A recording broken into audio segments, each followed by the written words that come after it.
The title of the talk is Upcycling the Global Food Waste Scandal. And I think I can start with the big picture, which is that when nature has a problem, she upcycles it. So death turns into life. Trees, when they fall down, they rot, and they become the soil, and they become the food for thousands of other organisms.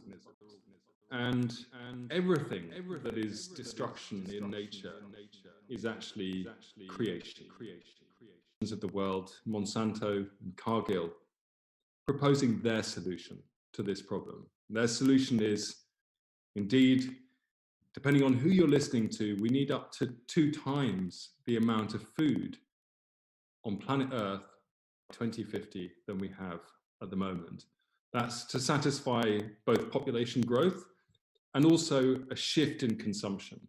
As people get more affluent, they eat more meat and dairy products than they did before. And of course, meat and dairy products require more land and all the feed that you have to feed those animals, as well as the food themselves. And so people forecast they need to double food production. Now, the problem with that is that the food production right now has the single biggest impact on nature of all human activity. The food system is responsible for the vast majority of deforestation, of species extinction. It's by far the biggest user of fresh water. It's the single biggest source of greenhouse gas emissions. It's the main cause of soil erosion. The list goes on. At the heart of many of the most serious and acute environmental problems, the food system is at the root of that. And so if we double what is already a completely unsustainable system, well, arguably this is not a way to prevent global famine. Indeed, it's probably the single biggest long-term threat to global food security. Because if we continue to deforest South America and Southeast Asia at the rate that we have been, if we continue to plow up soils and release carbon from the Cerrado in Brazil, if we continue in the way that we have, we will undermine the planet's ability to sustain our food system at all. And that, I think, would be a dangerous strategy to combat hunger. I think it would create vastly more hunger.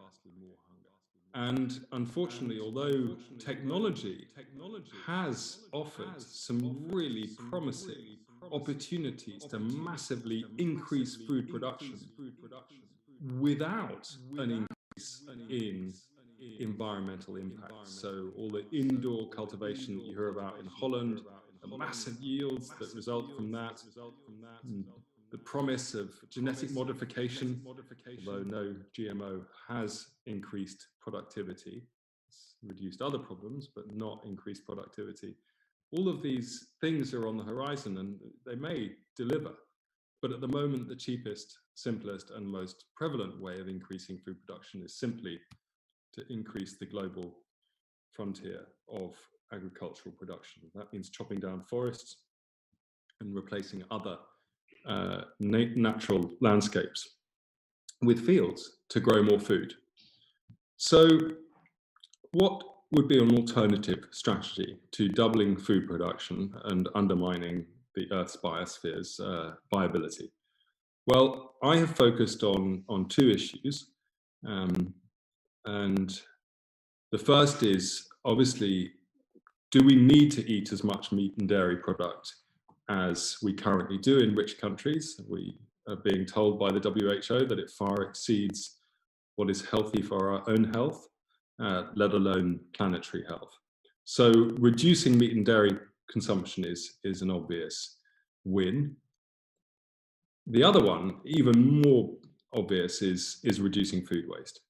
So how can we use the massive problem of food waste and upcycle it into an offer for solving the world's problem of hunger and environmental burden of food production without destroying the planet in the process. And some of those things are really obvious. They don't require any technology. They just require behavior change and business policy change and government change.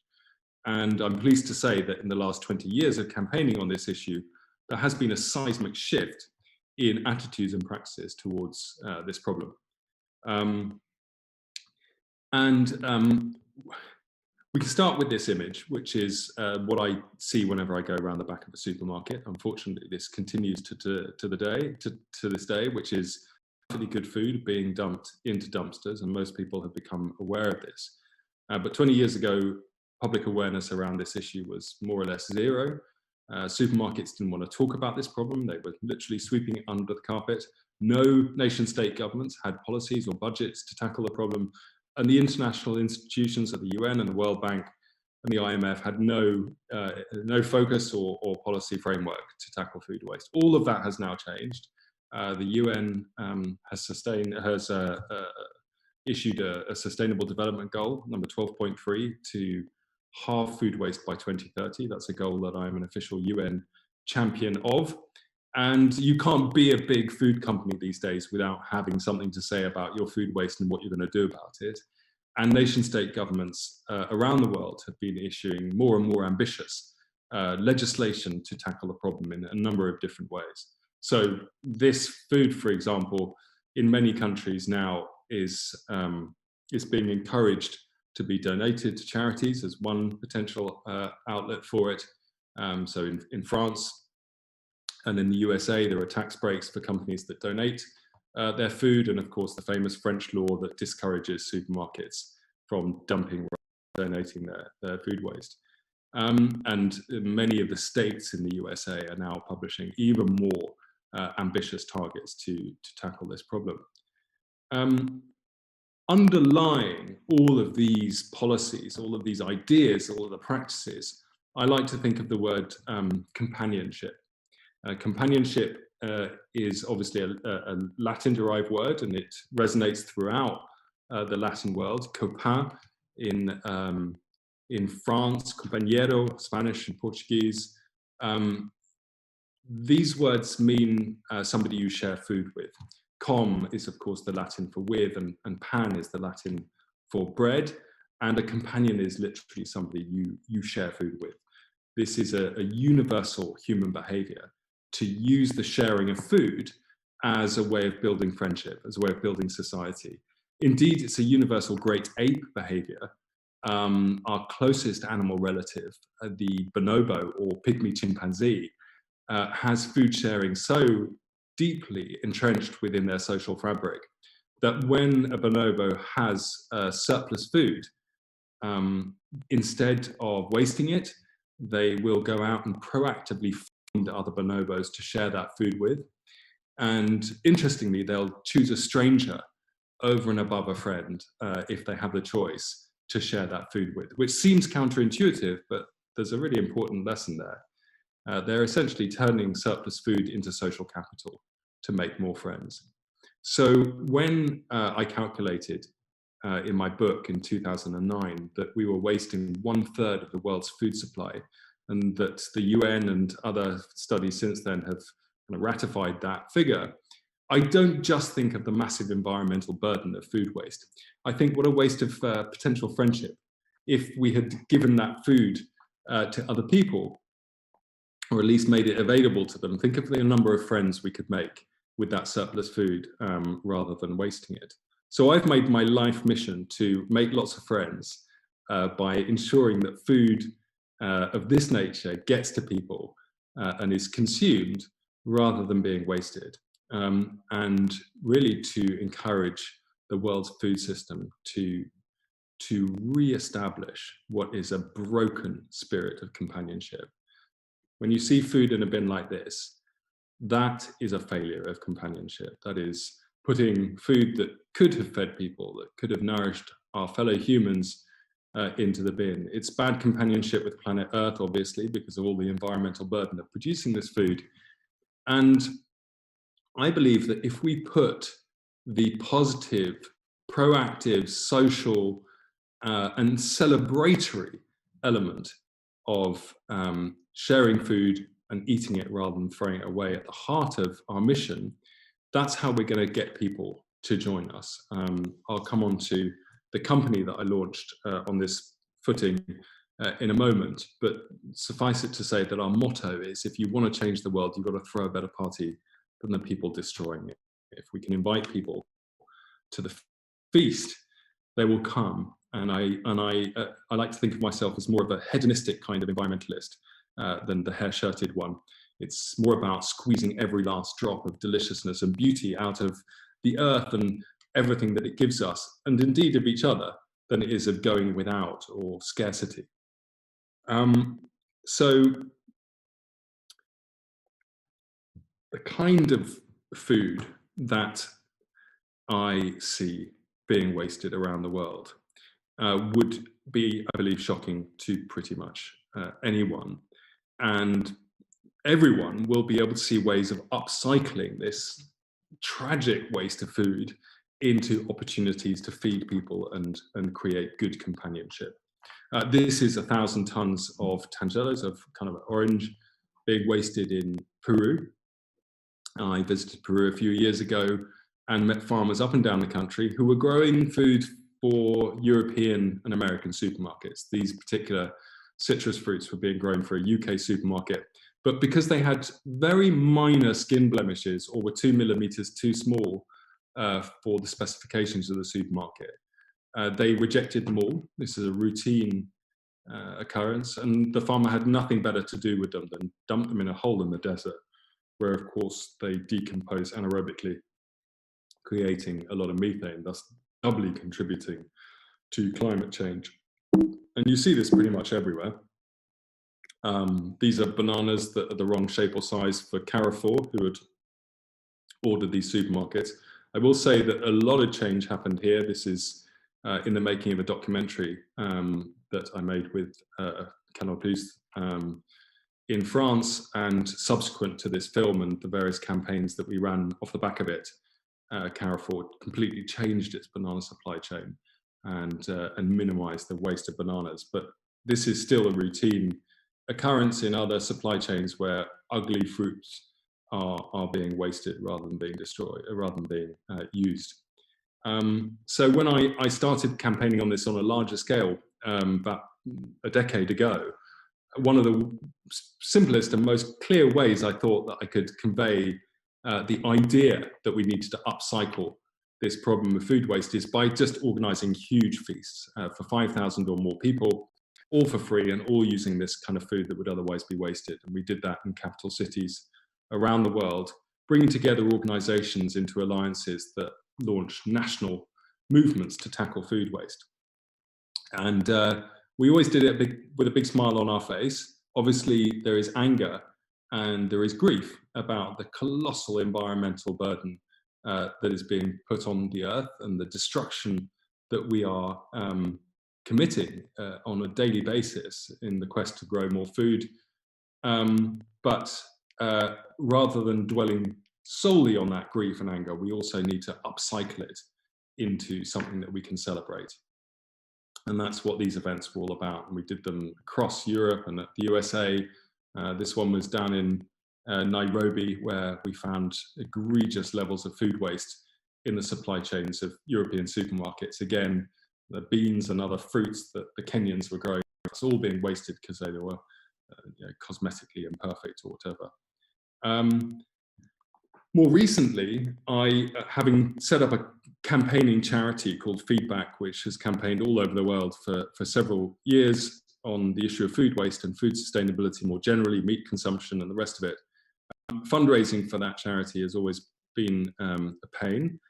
And so I set up a company to make profit and to donate those profits to the charity and other charities with an aligned mission.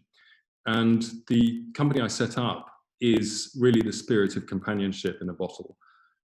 This is an image of 13,000 slices of day fresh bread, which I found being wasted every single day from one sandwich manufacturer in the UK. And indeed, this is a a universal problem. Sandwich manufacturers don't include the end slices when they make their sandwiches, and those I discovered were being thrown away. And sometimes even the first slice inside that end slice, the crust, because they were sometimes a different shape or size from all the rest of the slices. So sometimes 4 slices of bread for every loaf being thrown away, even though it's absolutely day fresh. And this made me really angry. But in 2015, thanks to Sebastian Morgan at the Brussels Beer Project, I learned that the ancient origins of beer was the preservation of bread and other grains that would otherwise go to waste. Indeed, fermentation is first and foremost a preservation technology. The inebriation that results is a happy accident. And so I said to him, wow, you know, I have spent 20 years building a movement globally against food waste. The craft beer movement is in every country in the world, and bread is being wasted on a colossal scale. It's one of the most wasted products in every part of the world. So let's put these 3 phenomena together and build a global company that will turn that problem of waste into something that we can all enjoy together and generate money to help tackle the fundamental hypocrisy at the heart of the system. And Sebastian said, well, that's your job, Tristram. So I went off and I created Toast Ale. We've been brewing in several countries around the world now. We're distributed nationally in the UK. This bottle here was being drunk. It's the first one ever drunk. I hadn't even tasted it myself, by Jamie Oliver back in 2006 when we first launched. And since then, we've upcycled more than 2 million slices of bread. There's a slice in every bottle. And we continue to grow as a company. During the lockdown, we diverted all of our online sales profits to helping to feed hungry people in London with the very same people that I'd been producing thousands of free meals every day at our big Feeding the 5,000 events. We just produced 5,000 meals every day and took it to people who needed it during lockdown. And this is really my way of communicating the essence of companionship. We're using technology, we're more importantly putting a paradigm to the world that combats the paradigm of Monsanto and Cargill, the paradigm that I started with, that productionist paradigm, the idea that we need to double food production to dig ourselves out the problem, the idea that we need technology like GMO, otherwise everyone will starve, the idea that we need to destroy the Amazon and all of the species that live in it, even though that is creating a catastrophic climate change crisis and biodiversity crisis. My proposition is that with good companionship applied with good technology, we can ensure that everyone has a share of the feast. We can stand up to this enormous bulldozer that is driven by not the need to feed people. The main driver of the food system, when it's in the hands of the likes of Monsanto and Cargill and the other big food corporations in the world, of course, is profit generation. And profit generation in and of itself is not wrong, but when it is unleashed without any protection of the natural world on which we all depend, what results is precisely what we're seeing: the gobbling up of nature and the spewing out of cash and the production of huge amounts of food that no one eats, that is wasted, unnecessary and unhealthy foods produced in excess. The main driver there is profit. And what we need to put back at the heart of the food system is companionship. And that's what Toast Ale and all of the other things that I've been doing is about. The great thing about this problem is that every single one of us can participate in the solutions every single day by eating and enjoying food and sharing it with everyone around us on a local level and on a global level. So that's the essence of companionship as I see it: the global re-establishment of a fair, equitable, healthy an environmentally sustainable food system for planet Earth. Thank you very much.